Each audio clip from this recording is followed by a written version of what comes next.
بالله من الشيطان الرجيم.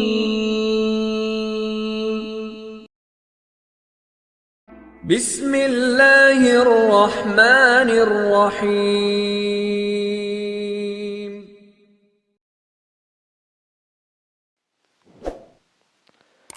بسم الله الرحمن الرحيم نحمده ونصلي على رسوله الكريم أما بعد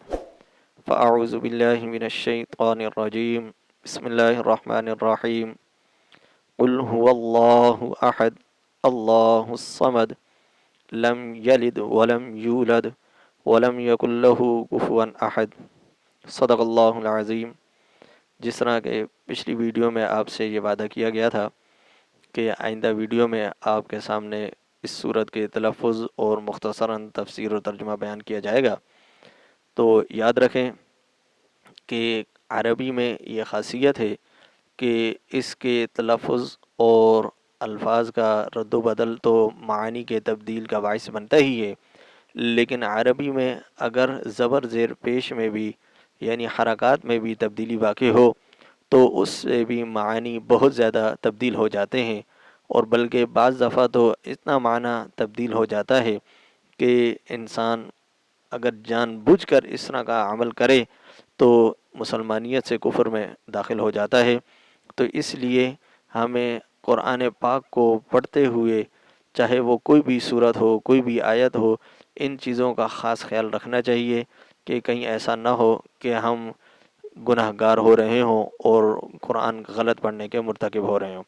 تو اس لیے سب سے پہلے ہمیں اس صورت کی تلاوت کا طریقہ اور اس کے تلفظ کا ادا کرنے کا طریقہ سیکھنا چاہیے، جیسے کہ آپ کے سامنے ایک دفعہ پیش کیا گیا، دوبارہ حاضر خدمت ہے۔ قل هو اللہ احد اللہ الصمد لم یلد ولم یولد ولم یکن لہ کفوا احد۔ لفظ قل یہ موٹے قاف کے ساتھ ہے، اس کو کل پتلے قاف کے ساتھ نہیں پڑھنا، موٹے قاف کے ساتھ یعنی موٹا پر ادا کرنا ہے۔ اسی طرح دوسری غلطی عموماً جو ہوتی ہے وہ هو اللہ میں ہا کی ادائیگی صحیح نہیں ہوتی، یا تو ادا ہی نہیں کرتے یا ادا کرتے ہیں لیکن مکمل طور پر ہا اور واو کو علیحدہ علیحدہ طور پر ادا نہیں کیا جاتا۔ اس لیے ہمیں اس کا خاص خیال رکھتے ہوئے دونوں چیزوں کا خاص خیال رکھیں تاکہ ہم اس کے صحیح تلفظ کے ادا کرنے والے ہوں، اور اگر ہم اس کو صحیح تلفظ کے ساتھ ادا نہیں کریں گے تو پھر معنی خراب ہو جائے گا، اور جس طرح اللہ رب العزت نے اس کو نازل کیا اور جس طرح اس کو پڑھنے کا حکم ہوا اس طرح یہ ادا نہیں ہوگا۔ بہرحال آگے چل کے بھی اس طرح لم یلد ولم یولد، اس میں بھی یلیدو ولم یولدو نہیں، لم یلد ساکن ہے، ولم یولد یہ بھی ساکن ہے، ولم یکن لہ کفوا احد۔ تو اس طرح ان کے تلفظ کا صحیح طور پر ادائیگی کا طریقہ سیکھنا چاہیے،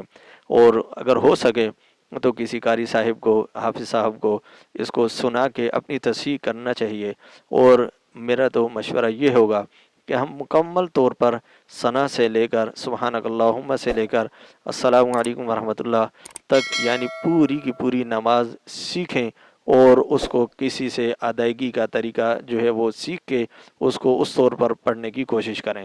باقی جو ارکان کی ادائیگی ہے وہ بھی اپنی جگہ درست کرنا اور صحیح کرنا چاہیے، وہ بھی انشاءاللہ آپ کے سامنے وقتاً فوقتاً پیش کرتے رہیں گے کہ رکوع کس طرح کرنا ہے، سجدہ کس طرح کرنا ہے، لیکن جہاں تک پڑھنے کا تعلق ہے تو پڑھنے کو بھی ہمیں صحیح طریقے سے سیکھنا چاہیے کہ جو الفاظ ہم ادا کر رہے ہیں آیا وہ ہم صحیح ادا کر رہے ہیں یا غلط ادا کر رہے ہیں۔ آگے چلتے ہیں دوسرے وعدے کی طرف۔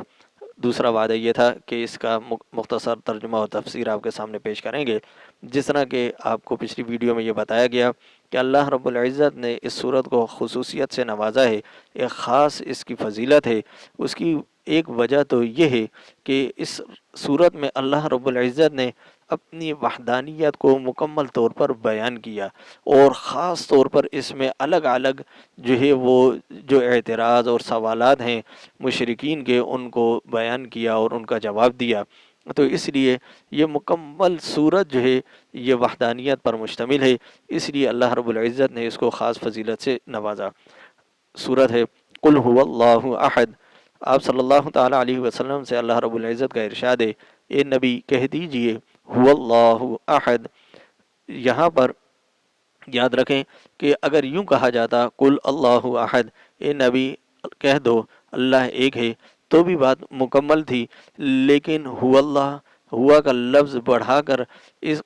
شان کو بڑھا دیا اور ایک خاص امر کی طرف متوجہ کیا کہ اللہ رب العزت کی ایک خاص شان ہے، نرالی شان ہے، وہ الگ ہی شان رکھتا ہے۔ اللہ قل هو اللہ احد، کہ اللہ وہ ہے، وہ ایک ہی ہے، ہر لحاظ سے وہ ایک ہے، کسی طور پر کوئی اس کا شریک نہیں، نہ ذات میں نہ صفات میں،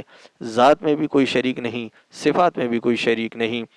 اللہ الصمد، دوسری آیت ہے اللہ الصمد، اللہ بے نیاز ہے۔ اس کا اگر یوں ترجمہ کیا جائے کہ اللہ وہ ذات ہے جو کسی کا محتاج نہیں، اور پورا عالم آسمان سے لے کر، آسمانوں سے اوپر سے لے کر، آسمانوں کے اوپر اندر رہنے والوں سے لے کر زمین تک، بلکہ زمین کے اندر رہنے والے، زمین کے نیچے رہنے والوں تک، ہر چیز اس کی محتاج ہے، وہ کسی کا محتاج نہیں۔ اللہ الصمد، وہ بے نیاز ذات ہے، وہ ایسی ذات ہے کہ بغیر اسباب کے بھی وہ چیزوں کو بنا سکتی ہے، وہ ایسی ذات ہے کہ بغیر کسی سبب کے وہ چیزوں کو بگاڑ بھی سکتی ہے۔ جیسے کہ ہم اللہ رب العزت کا یہ قاعدہ اور قانون ہے کہ ماں باپ کے ملنے سے، مرد اور عورت کے ملنے سے اولاد جنم لیتی ہے، اولاد پیدا ہوتی ہے، لیکن کیا ہم اس بات کو نہیں دیکھتے کہ وہ پہلے شخص جن کو آدم علیہ السلام کہا جاتا ہے، اللہ رب العزت نے بغیر کسی سبب کے، بغیر کسی ماں باپ کے بنایا، اپنے دست قدرت سے بنا کر دکھایا، اور ان کی بائیں پسلی سے حضرت حوا علیہ السلام کو بنا کر دکھایا اور بتایا کہ میں ایسی ذات ہوں کہ میں جو چاہوں جس طرح چاہوں کر سکتی ہوں۔ جب عالم آگے چلا تو اس کی ایک اور مثال دے کر سمجھایا، بتایا، حضرت عیسیٰ علیہ السلام کو بغیر باپ کے پیدا کر کے دکھایا اور بتایا کہ میں چاہوں تو بغیر باپ کے بنا سکتا ہوں، میں چاہوں بغیر ماں کے پیدا کر سکتا ہوں، میں چاہوں کہ دونوں کے ہونے کو بھی جو ہے وہ ختم کر دوں اور نہ پیدا ہو۔ آپ نے دیکھا ہوگا کہ کئی جوڑے ایسے ہیں، کئی خاوند میاں ایسے ہیں کہ وہ کوشش کرتے رہتے ہیں، اللہ سے دعائیں بھی مانگتے رہتے ہیں، دیگر ہیلے بھی کرتے ہیں، لیکن جب تک اللہ نہیں چاہتا ان کی اولاد نہیں ہوتی۔ لیکن جہاں اللہ چاہتا ہے وہاں پر اس طرح کی مثالیں بھی موجود ہیں۔ اللہ الصمد، اللہ بے نیاز ذات ہے، وہ ایسی ذات ہے جو بغیر کسی سبب کے جس طرح چاہے اس کو پیدا کر سکتا ہے، بنا سکتا ہے، اور ایسا بھی نہیں ہے کہ کسی چیز کو وہ بگاڑنے پہ آ جائے، کسی چیز کو وہ تباہ و برباد کرنے پہ آ جائے تو اس کے لیے کوئی بہانہ، کوئی چیز ہونی ضروری ہے، ایسا نہیں ہے۔ اللہ خود ہی بہانے بھی بناتا ہے، خود ہی سبب بھی پیدا کرتا ہے اور اس چیز کو ختم و نیست و نابود کر دیتا ہے۔ اللہ الصمد لم یلد ولم یولد، وہ ایسی ذات ہے کہ جو نہ کسی سے پیدا ہوئی نہ اس سے کوئی پیدا ہوا۔ اللہ رب العزت نے اس آیت میں حضرت